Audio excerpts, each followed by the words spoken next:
Bonjour à tous et bienvenue sur Bloody Count. Et puisqu'on a manqué de peu notre petite période annuelle d'Halloween, je vais en profiter pour vous suggérer un petit film d'horreur récemment ajouté à ma collection de pépites oubliées. Et oui, aujourd'hui j'ai envie de parler de films d'horreur. Des bonnes grosses séries B parfois bien débiles au nanardes, mais surtout des bonnes grosses séries B qui tâchent, avec des tonnes d'hémoglobine, et puis aussi des boobs. Puisque chez Bloody Count, si vous l'avez sans doute remarqué, on aime bien les boobs. Et quoi de mieux que cette subtile introduction sophistiquée pour rentrer dans le vif du sujet et parler d'un genre très précis de film, le slasher. Le slasher peut se traduire en français par suriner, ce qui signifie buter quelqu'un salement avec un surin, une arme blanche généralement improvisée comme une lame de rasoir, un couteau, une perceuse, un trombone ou un épi de maïs. Et ouais, ça existe. Donc le slasher est avant tout considéré comme un sous-genre très populaire du cinéma d'horreur. En effet, le principe est tout simple, un serial killer slash fou furieux trucide une bonne douzaine d'ados en pleine période de reproduction.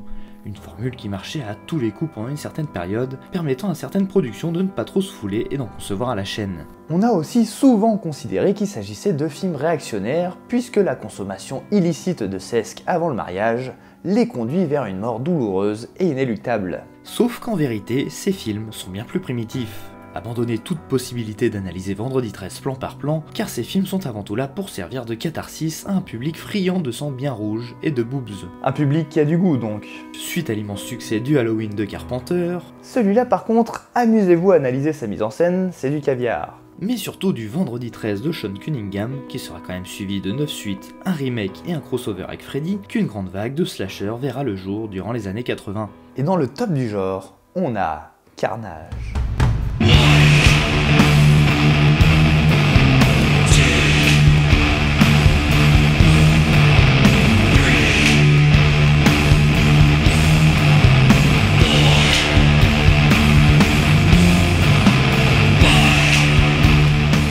Carnage, que l'on peut traduire en anglais par The Burning, ce qui en vrai devrait signifier la brûlure, mais on va quand même appeler le film The Burning pour ne pas confondre avec le film de Polanski sorti en 2010 ou Un méchant de Spider-Man, est donc un slasher sorti en 1981 et réalisé par Tony Maylam, un cinéaste très réputé non pas pour ses films d'horreur, mais plutôt pour ses documentaires sportifs puisqu'il a réalisé Cup Glory en 1972, qui retrace les 100 premières années de la FA Cup, la fameuse Coupe d'Angleterre de football, mais aussi quelques autres films retraçant l'histoire des 24 heures du Mans, ou bien White Rock, considéré comme une référence dans le monde très discret des films sportifs, et qui s'intéresse ici aux Jeux Olympiques d'Innsbruck en Autriche en 1976. Il est également le réalisateur du film Genesis in Concert, un concert de Genesis donc. Et c'est ainsi qu'il va rencontrer les frères Weinstein, à l'époque promoteurs de musique de rock. Ils vont d'abord acheter les droits de diffusion de certains de ses films, mais aussi produire sa première fiction d'horreur, The Burning. Si le nom des frères Weinstein ne vous dit rien, vous allez vite vous rendre compte que ces mecs pèsent dans le game du ciné. Bob et Harvey Weinstein sont des producteurs de cinéma indépendants américains, et ces derniers sont reconnus pour avoir produit les films de Robert Rodriguez, de Wes Craven, d'Alexandre Aja ou de Rob Zombie. Mais aussi John Rambo de Sylvester Stallone, Vicky Cristina Barcelona de Woody Allen, ou bien Le discours d'un roi de Tom Hooper. Mais surtout... Bref, si vous y connaissez un petit peu en cinéma, ce nom, vous le connaissez. Il s'agit d'ailleurs du même Harvey Weinstein qui défraie la chronique ces derniers temps, suite à de nombreuses accusations de harcèlement sexuel et autres tentatives de viol. Mais bon, on est chez Bloody Count là, hein, pas dans Voici, donc on n'en parlera pas plus ici.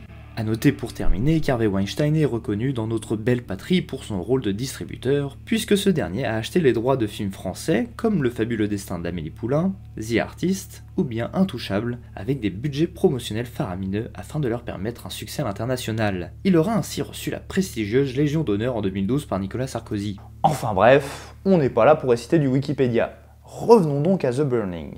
Le film débute un soir d'été chaud et moite au camp Blackfoot. Camp Pied Noir.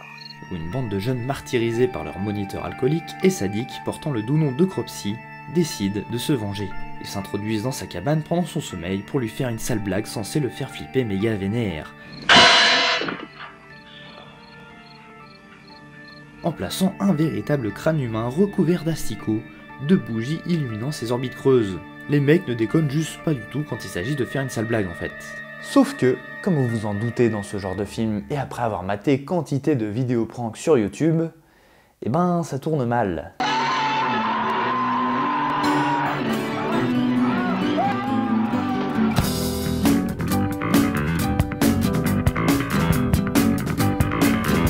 Le corps de Cropsy brûle entièrement sous les yeux des jeunes scouts avant de se jeter dans l'eau et disparaître. Jusqu'à la semaine suivante, puisque c'est indiqué sur un carton, où il est emmené à l'hôpital Sainte-Catherine chez les Grands Brûlés. Et visiblement, les médecins n'ont pas trop l'habitude de voir des gens complètement défigurés entrer dans leur service. Ni même des Grands Brûlés en fait. Quand t'auras vu ce mec, tu ne pourras plus jamais revenir ici. Putain, ce type est brûlé comme une bidoche qu'on aurait fait griller, mon vieux. Un vrai hamburger, mon vieux. Vas-y, paye ta déontologie de médecin, tiens. Moi, à sa place, je préférerais crever, je te le dis. Mais une chose qu'il faudra également retenir durant ces 90 minutes de film, c'est qu'il faut pas trop se la jouer devant Cropsy. Ce dernier se venge de s'être fait insulter de tous les noms en lui attrapant le bras, lui terrifiant ainsi du talent d'acting tout relatif de cet acteur très secondaire. 5 ans plus tard, Cropsy sort enfin de l'hôpital, défiguré à vie et l'esprit de vengeance toujours aussi frais et bien entretenu après toutes ces années, malgré les recommandations des médecins qui lui conseillent plutôt de tenter de se réinsérer dans la société. Il faut oublier votre haine et passer vos désirs de vengeance. Notre cher Cropsy s'en va donc tester et nourrir sa soif de vengeance. D'abord sur une prostituée. Il assassine cette dernière assez salement avant d'aller faire le ménage, mais cette fois au camp de Stonewater. Camp de l'eau de roche. Et forcément, c'est un nid de jeunes prépubères débordant de phéromones et se balançant joyeusement des blagues en se tournant autour. On nous présente très vite les personnages principaux du récit. D'abord Eddie qui passe son temps à mater le pantsuit de Karen.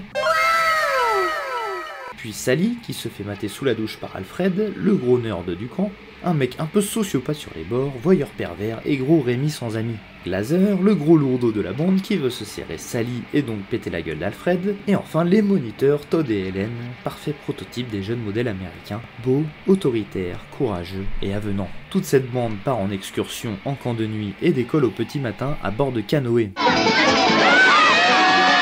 Laissant ainsi aux mains de Cropsy qui était là, tout ce temps, à observer ces petits jeunes en train de faire les cons.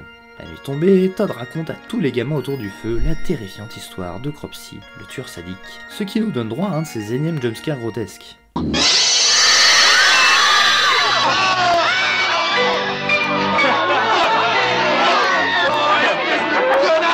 Bon, je vais pas trop vous en raconter plus, hein. Le jour suivant, une bonne partie du casting se fait trucider par Cropsy, et se retrouve confronté au plus téméraire des petits scouts, provoquant ainsi son funeste destin. Bon, je sais bien que ce film ne mérite pas de figurer au panthéon des grands classiques du cinéma, ni du cinéma d'horreur, pour la simple raison que, factuellement, c'est pas très brillant. Le scénario écrit par Harvey Weinstein est assez faible et multiplie les incohérences, les personnages sont souvent assez stupides et les jumpscares ne sont là que pour meubler certaines séquences avec un peu d'angoisse. En bref, ce film, c'est un peu le train fantôme quoi. Mais il faut lui reconnaître une très bonne gestion du suspense. Le monteur du film réalisera lui aussi de bons petits films d'horreur après la sortie de The Burning. Je veux bien entendu parler de Jack Shoulder. Je vous conseille d'ailleurs sa très chouette série B The Hidden, petit film de genre commençant comme un polar en mode buddy movie pour partir dans complètement autre chose au bout de 10 minutes de film. Je vous recommande donc de voir ce film complètement à l'aveugle, histoire de ne rien vous faire spoiler.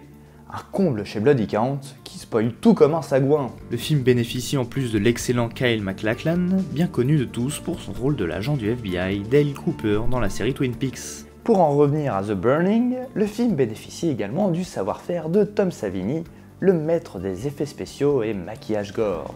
Pour résumer la carrière de Tom Savini pour les non-connaisseurs, sachez juste qu'il a réalisé les maquillages des films de George Romero, des premiers films Vendredi 13, Maniac, et il apparaît dernièrement dans les films de ses poteaux Quentin Tarantino et Robert Rodriguez. Vous combinez ainsi la science du montage de Shoulder et le savoir-faire de Tom Savini en termes d'effets spéciaux et de maquillage, et certaines séquences peuvent devenir de véritables surprises, à l'image de la fameuse scène du radeau. En effet, la séquence du radeau est certainement LA séquence la plus emblématique de The Burning. Suite à la disparition de certains de leurs camarades, le groupe décide de se séparer et part chercher de l'aide en radeau. C'est alors qu'ils découvrent un canoë abandonné au beau milieu de l'eau. Cette séquence est d'une efficacité redoutable car elle implique plusieurs clichés du slasher, ici utilisés de manière très intéressante, notamment l'insouciance des gamins qui foncent tête baissée vers ce potentiel danger de mort, mais surtout le montage de Jack Shoulder, ce dernier étirant la scène au maximum pour amplifier le suspense jusqu'à l'apparition du tueur, tranchant les gamins à la manière du monteur qui coupe ses plans, particulièrement rapide et brutal. Jack Shoulder aura d'ailleurs révélé que cette scène fut particulièrement difficile à monter puisqu'il n'avait qu'un vulgaire radeau pour faire monter toute cette tension. Le fait d'étirer ce type de scène au maximum a souvent eu tendance à être parodié. Et à ce sujet, je vous recommande l'excellent court-métrage Le meurtre le plus long de l'histoire avec l'arme la moins efficace, qui offre un excellent pastiche de ce type de scène. Bon, on peut toujours se demander ce que fout Cropsy à attendre toute la journée dans un canoë en ayant anticipé l'idée que les gamins fabriqueraient un radeau. Mais il s'agit ici d'un autre poncif que l'on retrouve énormément dans le slasher, l'idée que le tueur puisse apparaître n'importe où. Soyons honnêtes, je suis le premier à me moquer des lamentables suites de Vendredi 13, qui mettent en scène des jumpscares où un personnage sort comme par magie de derrière une table de nuit, une armoire ou même derrière une porte. Mais avec un peu de recul, l'idée que le tueur puisse surgir de n'importe où du cadre ajoute une certaine angoisse quant à la possible apparition de ce dernier. En gros, plus l'apparition du tueur est absurde, plus la terreur peut se faire ressentir. Voyez par exemple une des séquences les plus effrayantes du film Twin Peaks de David Lynch, où le doppelganger Bob apparaît derrière un meuble. Et je pense, à titre très personnel, que l'effet qui joue ici a un rapport avec la fameuse notion d'inquiétante étrangeté. Remember l'épisode d'Halloween de l'année dernière, justement.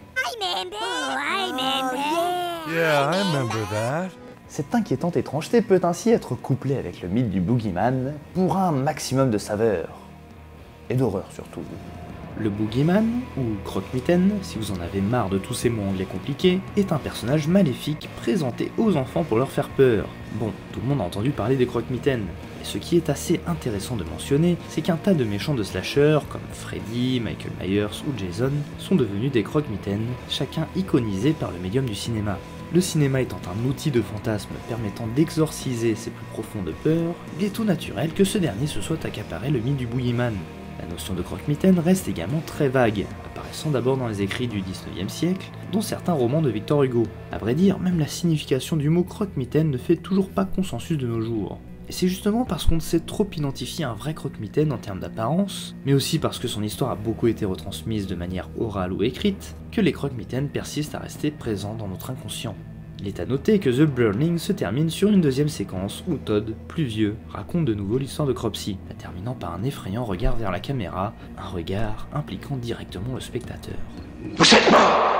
Il faut aussi savoir que le personnage de Cropsy existe réellement dans l'inconscient collectif des jeunes américains habitant dans la région de New York, puisqu'un dénommé André Rand fut accusé d'avoir enlevé plusieurs enfants entre les années 60 et 80 dans les environs de Staten Island. On aura également retrouvé entre 10 et 16 cadavres entre 1996 et 2013, preuve que d'autres serial killers seraient encore en activité dans les environs aujourd'hui. Cette succession de faits divers sordides a ainsi donné naissance à un véritable croque-mitaine à Staten Island, l'histoire d'un détraqué avec un crochet à la place d'une main, enlevant les enfants dans les ruines du Willowbrook State School, un asile psychiatrique réputé pour les mauvais traitements que les médecins infligeaient aux patients, et dans lequel ce dernier était concierge. Et ce boogeyman porte justement le doux nom de Cropsy. Il a d'ailleurs eu droit à son propre documentaire en 2009.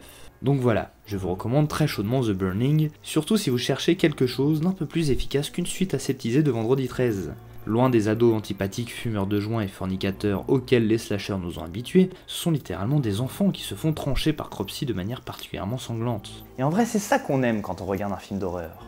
Être dérangé, déstabilisé, choqué. Il doit transgresser et ne jamais tomber bassement dans le politiquement correct. Une leçon que beaucoup de films d'horreur mériteraient d'apprendre encore aujourd'hui.